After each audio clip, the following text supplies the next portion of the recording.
What's up, everybody, and welcome to today's video. Today we're going to be checking out something new, a new player. You know, we've been watching a lot of soccer videos, football videos, but this is the first time that we're ever reacting to Vinicius Junior. Now, I heard about this guy on social media, and I felt like this would be a good person to check out. I want to give a shout out to Nabuto's YouTube channel for posting this video. I'm gonna have the link to the original in the description down below, so you guys can go watch this full video and all the other videos on his channel. But yeah, I'm super excited to get into some new players. So far, I've done Messi, Ronaldo, Mbappe, Haaland, and some other ones. But I haven't done this guy, and this guy seems like he's like a new kid on the block, so it's always good to know the up-and-coming stars. But yeah, so if you guys have any videos you want me to watch, make sure you put it down in the comment section down below, and make sure you link to the actual video so I know which one you want to see. And make sure you guys subscribe to the channel. Road to 1K, baby. We're gonna get there soon. Yeah, let's get right into it. Junior is definitely the best winger in the world right now. His journey to this point has been the best winger too, with him coming from humble beginnings in Brazil to then him he's signing for the biggest Brazilian club in the world, Real Madrid. However, even though Vinicius is killing it right now, his time at Real Madrid hasn't been so smooth. In his earlier years, he missed a ton of easy chances and also had the legendary Karim Benzema telling his teammates to not pass the ball to Vinicius due to him playing against us during a game. So how did Vinicius Junior go? Dude, he had Benzema going against. Oh, we gotta do a Benzema reaction. Teammates didn't want to play with, to then becoming the best winger in the world right now. Well, let's take a look at the rise, and rise again of Vinicius Junior's career. Vinicius was born and raised in the poor section of São Gonçalo, an area in Rio de Janeiro. He basically had nothing. With his father, dude, I feel like so many good players come out of Brazil, like. Has to be something in the water over there, man. However, his family quickly realized that Vinicius had a God-gifted talent in football, and he joined one of the biggest clubs in Brazil, Flamengo, at just 10 years old. Even when he was 10 years old, oh my gosh. His joyful playing style. Wait, guys, how long? I mean, I guess that's answer my question, but like, at what age do they get really competitive with football in Brazil, bro? Because 10 years old is crazy. Like, 10 years old is crazy. Like, wow. Junior's talent then helped him ascend quickly through the youth ranks in the Flamengo Academy. Okay. The prestigious Brazilian youth tournament called Copa Sao Paulo, everything changed. The Copa Sao Paulo tournament is usually for players that are 19 years old, and a lot of top Brazilian talent played in this competition before, like Casemiro, Lucas Moura. I've heard of that name, Casemiro. Neymar Jr. Here's the thing, though. Vinicius played at this tournament at just 16 years old, meaning he was playing against players that were 3 years older than him. However, Vinicius still stole the show and lit up the tournament, scoring great goals and displaying his extraordinary skills. So this guy's not playing around, man. Then led him to be called up to the Brazilian national team for the South American Under-17 Football Championship. And Vinicius continued to dominate his opponents, with him being the tournament's top goal scorer and also was named the best player in the competition. Vinicius was making a huge name for himself in the football scene in Brazil, and European teams started to take notice. But I wonder, guys, how often is like a new player, like, you know, say like a new rising star announced? Like, how often? Because I feel like there's always like a new kid on the street. Like, it's just I guess it's just like worldwide. There's always somebody that's good, but like it's just they just keep turning them out. Like, there's so many good players. Left with the choice between the two biggest clubs in the world, Real Madrid and FC Barcelona. However, dude, it's always Barcelona or Madrid. Convince Vinicius to join them instead, and that's when Real Madrid agreed a 45 million euro deal with Flamengo before Vinicius even made his professional senior debut for the Brazilian club. However, due to the fact that Vinicius was younger than 18 and had no way of getting a European passport, he had to stay with Flamengo until he was old enough in July 2018. Until then, he played for the Flamengo senior team and continued to show why Real Madrid splashed the cash on a young Brazilian star like. Wait, does he get the money for that? Like, does he get it, or do you have to? Is it like you have to wait until he gets old enough to get it? Like, let me know. His first senior season with Flamengo, he only managed to get 4 goals and 1 assist in 32 games. Remember, Vinicius is still very young. That's not good, right? Playing for the best club in Brazil, so he isn't gonna kill it right away. In the makes sense. Vinicius, his stats improved, with him getting 6 goals and 3 assists in 17 games. He also scored a couple of goals in Copa Libertadores, which is basically the Champions League in South America. So it's a super prestigious and historic tournament. Then July 2018 came, and Vinicius completed the move to Real Madrid at the young age of 18 years old. He was supposed to be integrated into the Real Madrid squad pretty slowly, considering he was so young and raw. However, with Cristiano Ronaldo leaving for Juventus, Real Madrid were deprived of a left winger. That's why Vinicius Junior was then thrown into main team action and played a lot more than initially expected. Damn, they put him at 18 right away. Is that normal? Is that normal for a kid to get signed and at 18, like already be thrown like with the main team and like in the big stage?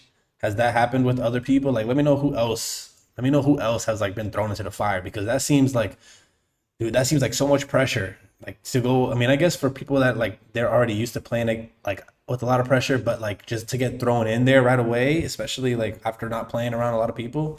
Like that has to be tough to be able to adjust. For his first season playing in a European league, he did pretty well. During this terrible season for Real Madrid, Vinicius was often seen as the bright spark of the team, and this was due to his amazing trickery and his insane dribbling skills. Even when Real Madrid were losing games, Vinicius was always seen as a player that could bring something to life during the match. He was so threatening down that left-hand side that a lot of coaches had to adjust their tactics just to find a way to contain Vinicius. He kind of had that Neymar aura about him when Neymar was still at Barcelona. Now, although Vinicius was showcasing his amazing dribbling ability, his greatest flaw was revealed too, and that was the fact that Vinicius couldn't score goals if his life depended on it. His composure in front of the goal was terrible, and he often missed chances that he could have buried. And although he has 7 goals and 13 assists in 36 games in total, he only had one singular goal in La Liga. And before he got the chance to score more, his season was finished due to injury. It was clear to football fans that Vinicius Junior had Neymar-like talent, but if he never improved on his finishing, he was never going to be a top player for the club. Now, for the next couple of seasons... Wait, how do they promote somebody that far up without feeling like they can score?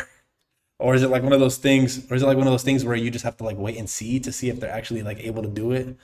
Because like if dude is struggling to score, how does he even get promoted? Like I don't get that. He never really improved on that finishing. Yes, his stats improved slightly in the 1920 season with him getting 5 goals and 4 assists in 38 games, but his finishing didn't improve that much. I mean, when he scored his first goal of the season against Osasuna, he broke down in tears, showing how much that goal meant to him and how it was an emotional moment. But, and this might be a little cruel, but an elite winger who scores goals on the regular wouldn't tear up about scoring his first goal of the season. Scoring goals should just be a pretty regular occurrence for elite wingers, which for Vinicius it wasn't. I mean, I get what you're saying, but it's at the same time, it's kind of like, especially when you're trying to overcome something and it's something that you've been struggling with. So to be able to work hard at it and like see the results, it's like it's much deeper than football. But I get what you're saying. Like the expectation should be there for somebody that's getting paid that much and is supposed to be the star.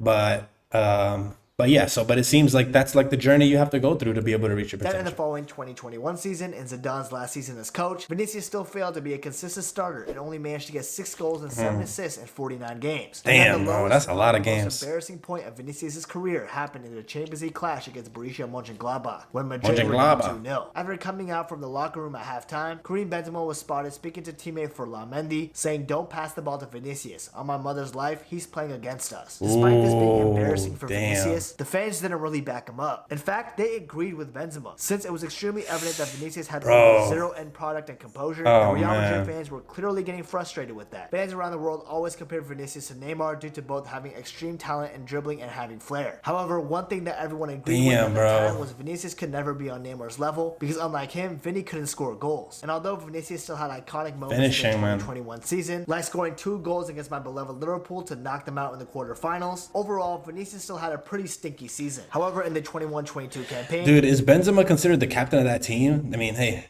when you're a captain of a team, you got the responsibility, but that has to suck, man. That has to be awkward in the locker room. But, I mean, I guess at some point you just got to be real and be like, yo, like, you ain't cutting it. Like, you know, you got to figure it out because...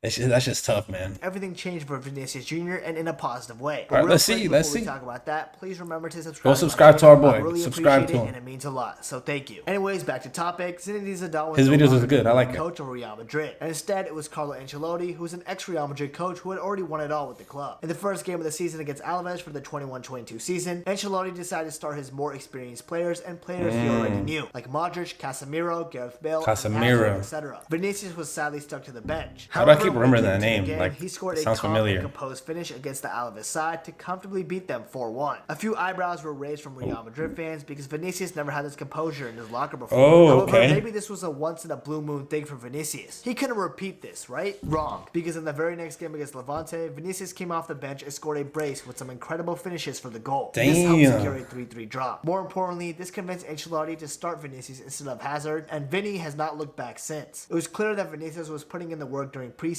and summer break to improve his finishing, and now Vinny is reaping the benefits of his hard work. Vinicius also had Dude, that's actually so good for him. Like that, I'm actually so happy for him, especially after having the whole entire team against you and having the fan base against you and having everybody say you're a bust, you ain't shit, like you're not gonna make it. Like to be able to put that work in and overcome that and then now become the first option for your team, I bet there's nothing that feels better than that. There's no way. Moments in this season as well. He scored his first hat-trick for Real Madrid in a 6-0 win over Levante towards the end of the season. He also obviously played an integral part in helping Real Madrid win La Liga. He outperformed his expected goals that season by 3.9 goals, with him getting 17 instead of the 13.1 that was expected of him. And overall in that season, Vinicius Junior ended up getting 22 goals and 20 assists in 52 games, an amazing improvement from his previous seasons. In fact, Vinny got more goals in the 21-22 season than the rest of his seasons at Real Madrid combined. More importantly though, Vinicius Junior got one of the most important goals in Real Madrid history, with the Spanish club defeating my beloved Liverpool again in the Champions League final 1-0. Vinicius scored the ultimate goal. This helped Real Madrid win their 14th title and also helped edge Vinicius. I wonder what Benzema said now. Vinicius performed so well. What is Benzema saying to him? Retracted his statement from the previous season, saying, Wait, I'm done. Why do I keep talking? Like, just the fuck up. Forever. Vinicius performed so well that Karim Benzema retracted his statement from the previous season, saying that what he said gave Vinicius motivation to improve his game, and now he's not the same player as he once was before. Vinicius took what Benzema said about him and used it as motivation instead of being butthurt about it. That's great. Respect that. That's it great. also doesn't seem like the 21-22 season was a purple patch for Vinicius Junior, because he's having a similar output this season as well. At the time of me recording this, he already has 21 goals and 17 assists in 26 games. Dude, that ratio is actually so good compared to how it was before. Bro had like 6 in like 50 games. We got similar numbers, just like I said. Now he's a half and half. Real Madrid try and go back-to-back in the Champions League, with him getting goals and assists in almost every single Champions League game so far. And he also scored 2 goals against my club Liverpool in the round of 16. Bro, Vinicius, chill out, bro. Leave my club alone. That's not it though, because Vinicius' assist in the UEFA Super Cup helped Real Madrid beat Frankfurt 2-0. He also played a part in Real Madrid winning the Club World Cup. Damn, man, he's really making a name for himself. That's awesome. Al Hilal in the final, which helped them win the tournament's Best Player award. Vinicius has reached a level where instead of people criticizing him for not scoring goals, they're now starting to criticize him for dancing in the celebrations. That's how you know you're becoming a menace on the pitch. Vinny received a ton of racist abuse for his dancing as well, especially from Atletico Madrid fans, but that won't stop him from dancing on. Vinny got that Brazilian swagger in him, bro. Obviously, he's gonna keep on dancing, and rightly so. Oh, and speaking about Brazil though, his performances for Real Madrid got him called up in the 26-man roster for the World Cup at Qatar, and he had a pretty impressive tournament despite Brazil disappointing as favorites. He got an assist in a crucial 2-0 win over Serbia in the group stages, and also